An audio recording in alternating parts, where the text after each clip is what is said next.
TFM Live Drama. Hello mga idol! Ako po si Sandra, 28 years old, isang graphic artist na bagong lipat dito sa Maynila. Nakipagsapalaran ako dito mga idol dahil gusto kong i-pursue ang passion ko. Kaya nga kahit mahirap mag-adjust mula sa probinsya at dito sa Maynila, kinakaya ko yon mga idol. Mabuti na lamang at swinerte ako sa mabait kong kapitbahay dito sa kondo na si Howard. Halos parehas kasi kami ng kwento mga idol eh.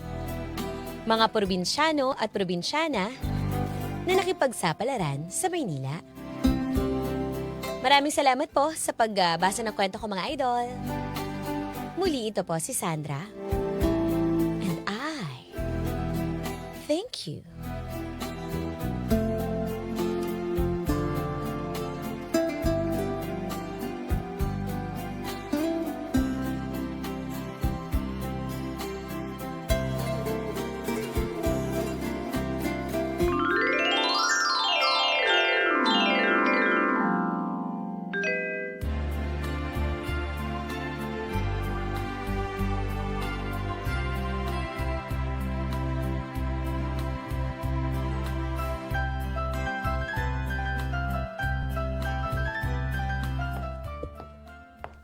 Ay, kapagod naman. Overtime. Sandra, Oy! Ang ginagawa mo dito? actually, hinihintay kita eh. Kasi gabi na, wala ka pa. Naku. Sana man lang nag-text ka. Kanina ka pa yata nandito ah. Nakaupo ka na sa pinto eh. Marami na nga akong text sa'yo eh. Hindi mo naman ako sinasagot. Ala. Teka, check ko. Oo nga no. Naku, sorry. Alam mo naman, nagmamadali na ako. Tsaka nagko-commute lang ako pa uwi, di ba? Tama nga yung inaala ko. Wala ka pa dito. Sa apartment mo. Katok ako ng katok. Teka, kumain ka na ba? Ang dami mo dala. Ito, para sa'yo to. Mga ulam. Adobo, tsaka apritada. Wow. Baka kasi nagugutom ka na. Saktong-sakto ko talaga, Howard. Diyos ko, gutom na gutom ako. Pinag-OT kami ng boss namin, tapos wala man lang libreng pagkain. Buti na lang nagdala ka. Tsaka, paalala ko lang pala sa'yo. Mm. Sandra, mag-iingat ka. Lalong-lalo na pag ginagabi ka ng uwi. Hindi kasi, alam mo naman, marami ng mga masasamang loob dito. Ay, kaya nga eh. Hayaan mo na, di bali. Teka. Halika na nga dito. Pumasok ka na at sabay na rin tayo kumain.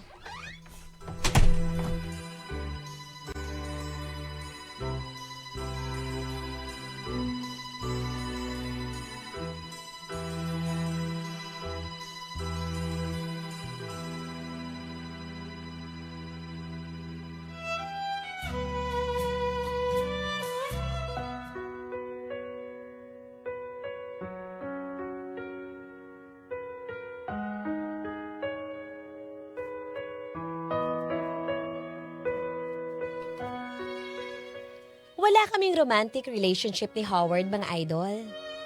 Kumbaga, naging close lang din kami dahil magkapit-bahay kami dito sa condo apartment na tinutuluyan ko. Sa totoo lang, nakakaramdam ako ng ginhawa kapag nakikita ko rin si Howard sa hallway at naghihintay sa akin. At sa mga sumunod na araw, palagi niya na akong sinusundo sa pag-uwi, mga idol. Madalas nga din siya magdala sa akin ng pagkain eh.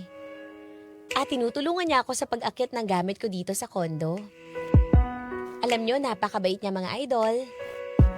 At sa totoo lang, unti-unti, nahuhulog na din ang loob ko sa kanya.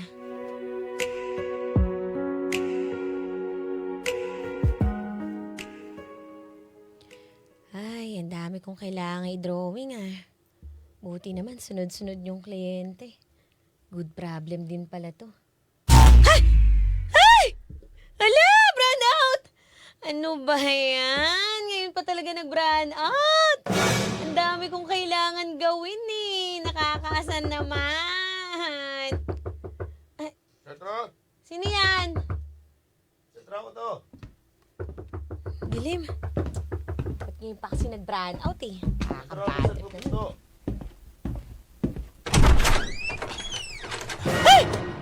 Uy, ano ba yan? Nakakagulat naman yung flashlight mo. Okay ka lang ba? Pinuntahan kita kasi alam kong sumisigaw ka, narinig kita eh. Ah, hindi kasi nagulat kasi ako nung namatay yung kuryente. Ah, ganun ba? Eh, bakit ba nag-brand out? Ah, di ko alam. Lahat ng apartment walang ilaw. Baka nagkaroon ng power interruption dahil sa pumutok siguro yung transformer. Ano ba yan? Teka, halika. Pasok ka muna dito sa loob. Bitbit ko pala yung alak na iniinom ko. Meron pa ako isa dito, hindi nabubuksan. Wow. May baon ka pa talaga ah. Sige, napag mo na yun dyan. Bigla ako tumakbo dito eh. Narinig kita na sumisigaw. Akala ko may nangyari na sa'yong masama. Thank you ah. Ah, gusto mo ba? Oh, sige. Ano mo, pakibukas si isa. Uwi ko lang yung kandila.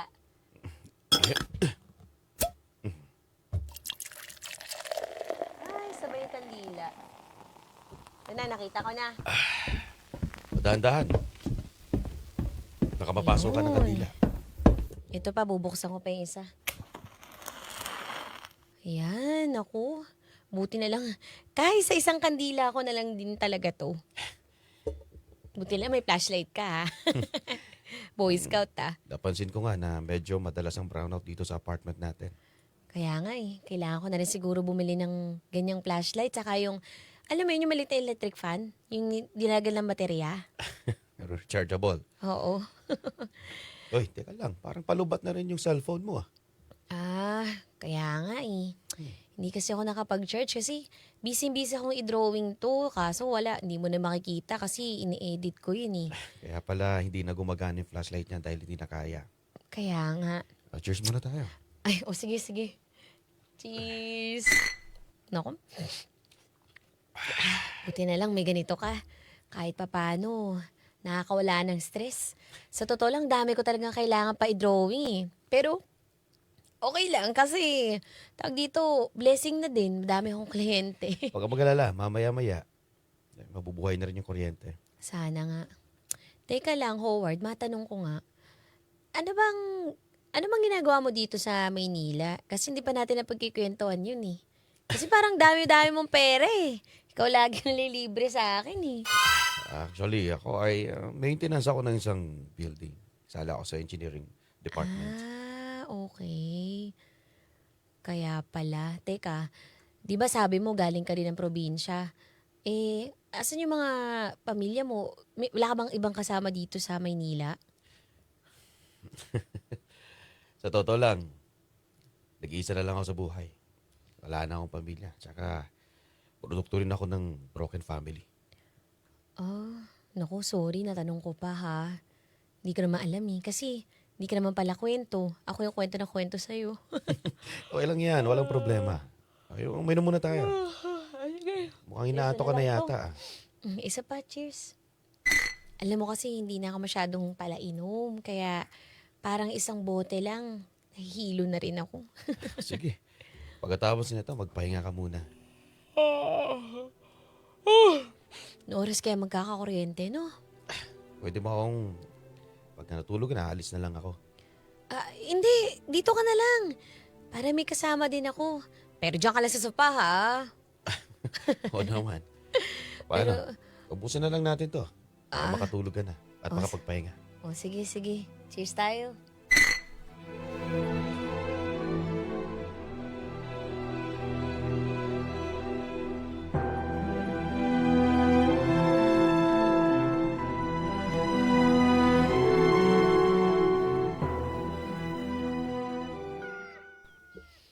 Aray ko, sakit ng ulo ko. Napadami yata ako ng inom. Wala na si Howard ah. Ay, nandito na rin pala ako sa kwarto. Ano yun, binuhat niya ba ako dito? Ano ba yan? Kakainis naman oh. Saan na ba yung cellphone ko? La, ano to? Ba't ang dami kong picture dito na natutulog? Diyos ko, ano ba yan? Ano to? Pinipicturean ako ni Howard habang natutulog ako? Lapit, iba-ibang angle pa oh. Ano ba yan? Kakainis naman.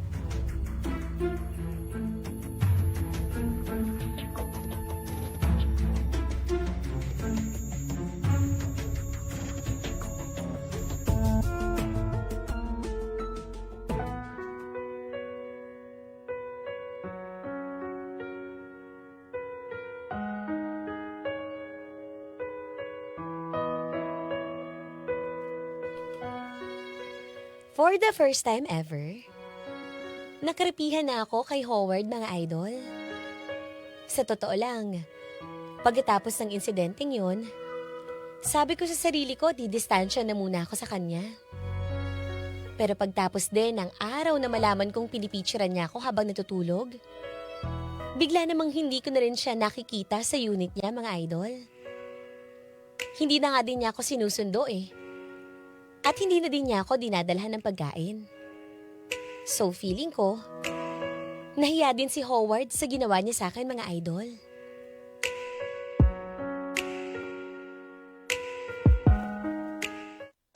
Ano? Sinong Howard ang pinagsasabi mo, Sandra? Boss Pablo, si Howard ho, yung katabi ko dun sa Unit 939. Unit 939. Matagal ng bakante yan. Wala naman nag-uupahan sa akin dyan sa Unit 939. Ikaw talaga, Tio Pablo, no? Hindi mo siguro na inom yung maintenance mo. Paano mawawala ng tao? Eh yung nakatira doon, lagi nga nakatambay sa harapan ng pinto ko kapag hindi pa ako nakakauwi. Lagi ako sinusundo, hinahatid. Di ba nga, one time umuwi kami, tawa kami ng tawa. Wala akong napapansin na may pumupuntang mga lalaki dito. At hindi ko na napapansin na may kasama ka. Uy, mag-ingat ka ha. Kung sino-sino sinasamahan mo. Dito sa Maynila, hindi ligtas na magsama-sama ng hindi kilala. Baka may magyaras yung masama. Hindi, Tio Pablo. Ang sinatukoy ko nga si Howard, yung tenant mo sa Unit 939. Wala nga kaming tenant na pangalan ay Howard. Ay, sino yung lalaki doon? Yung matangkad. Tas medyo malaman-laman yung katawan, malaki yung tiyan. Nako, Sandra. Sa totoo lang, wala talaga akong tenant na Howard na pangalan. Kayo lang, dito, si Aurelio at saka si Paquito. Diyos ko, sino naman yung tao dun sa Unit 939 na yun? Teka, Boss Pablo, baka pwede natin puntahan si Boboy. Tingnan natin yung CCTV. Mabuti pa. I-check natin sa CCTV.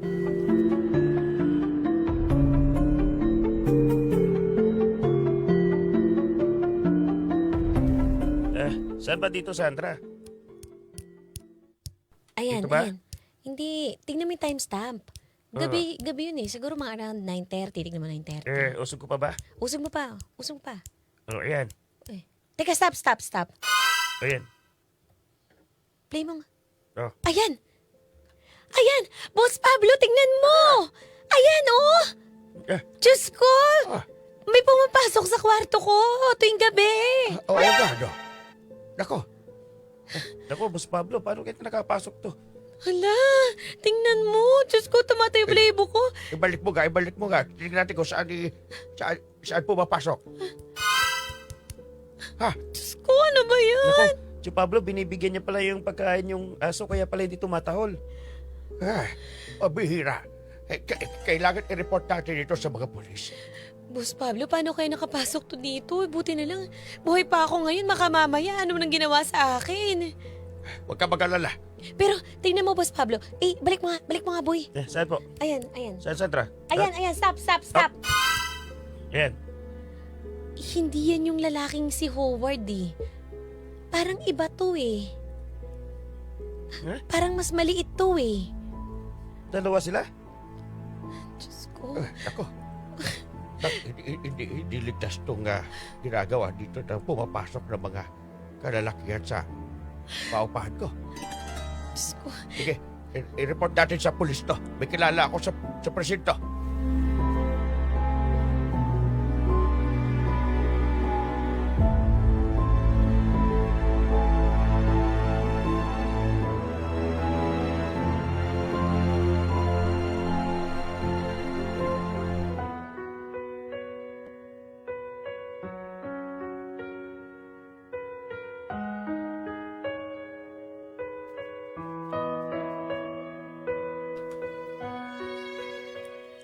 Takot na takot ako sa mga nakita ko mga idol. Halos mawala na ng dugo yung mukha ko. Dahil bigla na lang akong namutla sa takot. May lalaki palang nakakapasok sa loob ng unit ko nang hindi ko nalalaman. Lumabas ako agad noon at nag-report kami sa pulis ni Boss Pablo. Nang mahuli nila yung lalaki, doon ko nalaman ang lahat. Siya pala yung dating caretaker ng building na tinutuluyan ko mga idol. Obsessed siya sa mga babaeng umuupa sa unit na yun. At ginamit din niya ang pinsan niya nagpapanggap na si Howard para kuhain ang loob ko at magkaroon ng access sa unit ko. Kaya nga magmula noon, hindi na din ako nagdalawang isip at umalis na din ako sa apartment ko mga idol.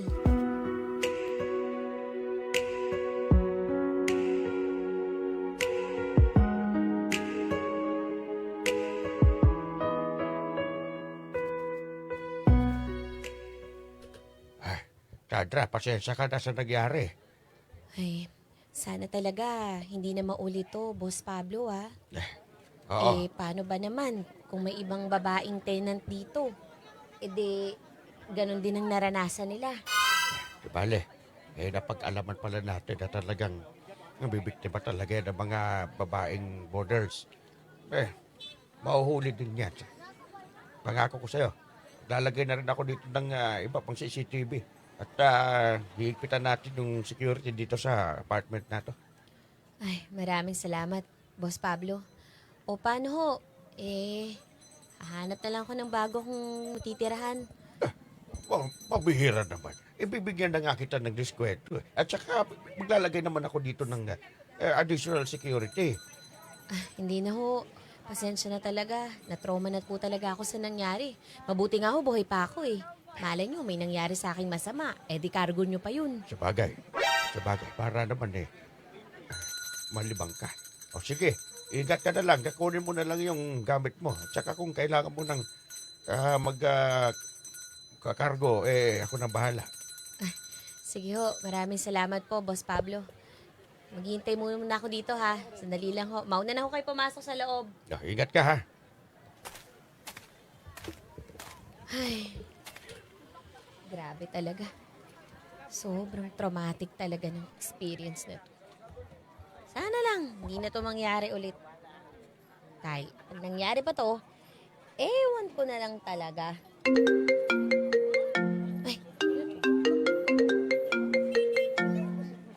Hindi naka-register number. Hello? Hello, Sandra.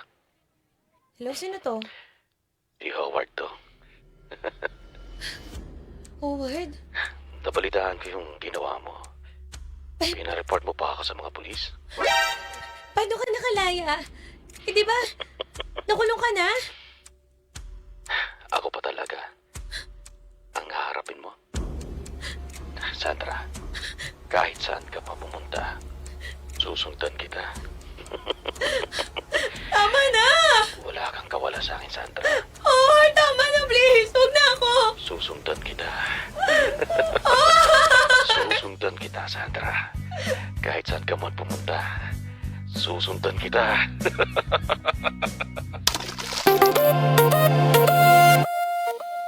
Mga idol, may kwento ka bang gustong ilabas sa yaman o sakit? May handang makinig. I-chat mo lang kami sa Facebook page 93.9 IFM Manila para bigyang buhay dito sa IFM. Dahil ang kwento ng idol, maririnig ko na yarn. Hindi lang sa radyo. Ang IFM live drama ay nasa Spotify na rin. Available din sa YouTube at Facebook.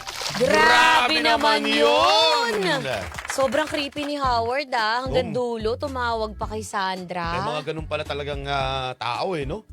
Napaka-obsessed ba ang tawag doon? Yes, alam mo, naka-experience ako ng ganitong lalaki, Daddy Dong pero hindi naman to the point na ganyan siyang sobrang creepy. Creepy siya, pero hindi yung talagang, yung tumatawag na sa akin ng nanggaganon.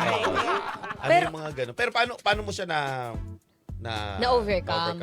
Well, unang-una, sinumbong ko siya. Kasi meron kami mga Ayun. mutual friends eh. So, pinag-alaman ko, pinagbigay alam ko sa mga tao na gano'n yung ginagawa niya sa akin. Umabot pa nga sa point na pati dad ko, mini-message niya. Ay, ganun? Ganon, tinatanong niya kung anong oras daw ako umuwi ng bahay. Sobrang creepy niya talaga, grabe. Sobrang kilabo talaga ako sa lalaki niya. Tapos yung picture ko, pinoprofile niya sa Facebook niya. Ay, ganun? Yung mga ganong level ng creepy. Tapos parang, well, ayun nga, pinagbigay alam ko. Tapos blinak ko siya sa lahat ng mga social media ko. So parang ganon, hindi ko na siya binigyan ng access technically sa akin. Oo, kasi baka mamaya iba na yung gawin sa'yo. Kaya nga delikado. Kaya sa mga idol natin dyan, alam mo nang napapansin mo na may kakaiba sa isang tao na yun. So, akala mo feeling close. Diyan mag-umpisa yan eh. Sa Di ba mga yun? pa-FC-FC. Feeling close eh. Tapos pag naramdaman niya na, kumakagat-kagat ka konti, ayan na. I-take advantage i-take niya na. advantage mo na yan. I-take advantage niya na yan. Kasi may mga tao na ano lang talaga eh. Yung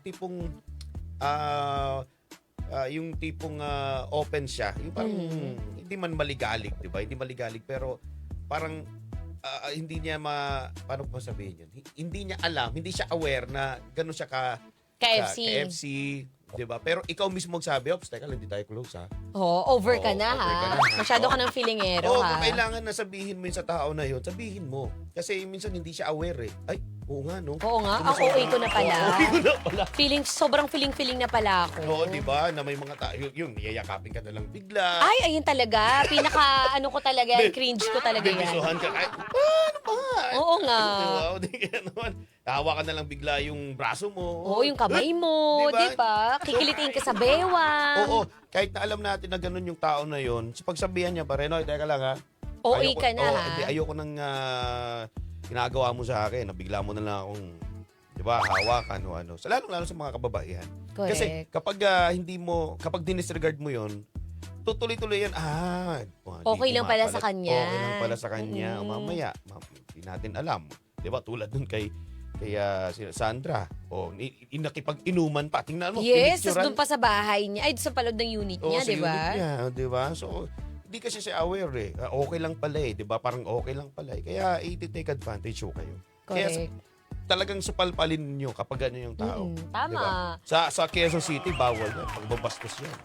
Pwedeng makulong, di ba, daddy Oo! dog? Kasi hindi siya aware eh. Hindi ko naman alam. Kung ginawa yun Oo, eh. masasaktan ka pala. Hindi. Alam mo yan sa Alam mo- sarili mo, idol. Alam mo yan. Oo. Di ba? At ito pa sa mga kababaihan, paalala din, kapag alam mong mag-isa ka lang dyan nangungupahan, mag-ingat, doble-doble ingat ka talaga. Kahit Totoo. yung lalaki nagpapakita ng magandang motibo sa'yo, Yan! huwag kang pumayag na yung lalaki na yan, dadalhin mo sa loob ng kwarto mo o ng unit mo. Delikado, lalo na kung wala kang kasama.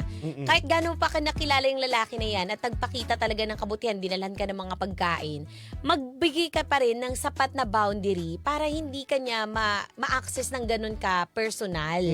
'Di ba? Lalo na kasi wala kang mapagsasabihan in case of emergency. Lalong-lalo na kung yung unit mo, kagaya nung sa unit na napuntahan mo, wala masyadong camera. O hindi alam, yung aso, hindi lang tumahol, nabigala ng pagkain, okay na. Di ba may bigyan mo lang ng pagkain. Di ba, ng aso. maamo na yung Maamo aso? na yun eh. Di ba? Kaya So, mag-iingat tayo talaga mga idol. Totoo. Wag na wag magpadala sa mga kabaitan ng mga lalaki. Correct. Kasi alam nyo naman, hindi lahat ng kalalakihan, pero most guys talaga ita-take advantage yung kahinaan mo dahil alam nila, malamang inaral na nila yan na mag-isa ka lang sa kwarto na yan. 'Di ba? Kaya doble ingat talaga mga idol. may mga instances nga mga idol, ito i-share ko lang, yung mga concern ko, no? Ayan, Diba? Concern ko, no? oo. Ayan, iiwasan niyo yan. Di ba? Yung, sabi nga natin, okay lang maging friendly ka. Okay lang na maligahalig ka na babae. Okay lang yan. Makapagkaibigan ka. Oo, alamin mo yung boundary mo. Correct. Alamin mo yung limitasyon. Limitasyon lang. Okay lang na maging, yun nga sabi, maging, mabarkada ka, okay lang yan. Basta, tingnan mo, basahin mo ang ibang tao. Correct. At yung unit mo, dapat safe space mo yan. Yes. Walang ibang dapat nakakapunta dyan. Oo. Unless ka mag-anak mo. Ni kaibigan mo nga, dapat hindi mo na pinapapunta dyan eh. Kasi yung bahay po ninyo, safe space dapat yan. Ikaw lang nakaka-access dyan. Yan. Ingat tayo mga idol. Awareness na rin ho tayo. Itong IFM live drama natin, sa lahat po ng idol natin dyan na nag-iisa lang sa buhay at sa bahay, nangungupahan. Ayan, ingat ho tayo. Ate! Anong FM station ang pinapakinggan mo? IFM! Ano ulit? IFM! Ano? IFM nga ni! IFM nga ni! Oh, man! Narinig ko na yan!